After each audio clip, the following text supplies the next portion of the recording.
بن شيخ محلل في قناة الكأس القطرية في بطولة كأس العرب لهذه النسخة. لماذا استدعاه يا جماعة؟ أنا علي بن شيخ كنت نكره كيما عندما كان في أرض الوطن، لأنه كان عنده تصريحات وكذلك انتقادات هدامة من الأخر، يهاجم ديريكت. علي بن شيخ ما ينتقدش، يهاجم ديريكت. كما قضية الخزانة المتحركة، على بالك باللي سمعوا بها في قطر، والدليل على ذلك يعني مدايرين له ملف لعلي بن شيخ. علاش استدعوا علي بن شيخ بالضبط؟ من أجل أن يؤثر بتصريحاته وانتقاداته على المنتخب الوطني الجزائري. باش ديروه في بالكم مليح، خبثاء حتى في استدعاء المحللين باش تعرفوا. لكن علي بن شيخ كان في المستوى، يعني والله نتحيلك، انا كنت نكرهك بصراحه، وكنت كي نشوف الفيديوهات تاعك في الفيسبوك والتيك توك والله غير نفوت، ما نحبش حتى نشوف صورته.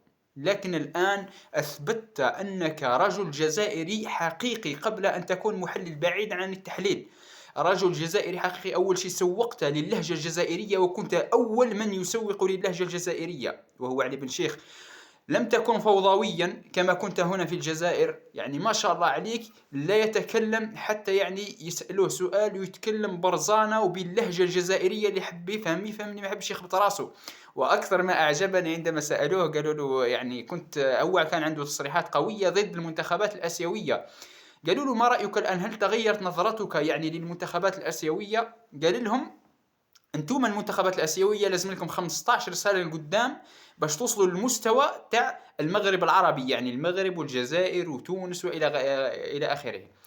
وعندما تصلون إلى ذلك المستوى بعد 15 سنة ستجدون هذه المنتخبات يعني المنتخبات العربية الإفريقية في مستوى بعيد عنكم جدا. يا ولدي شوف، بارك الله فيك يا علي بن شيخ، وشكرا لك يعني على تسويقك للهجة الجزائرية.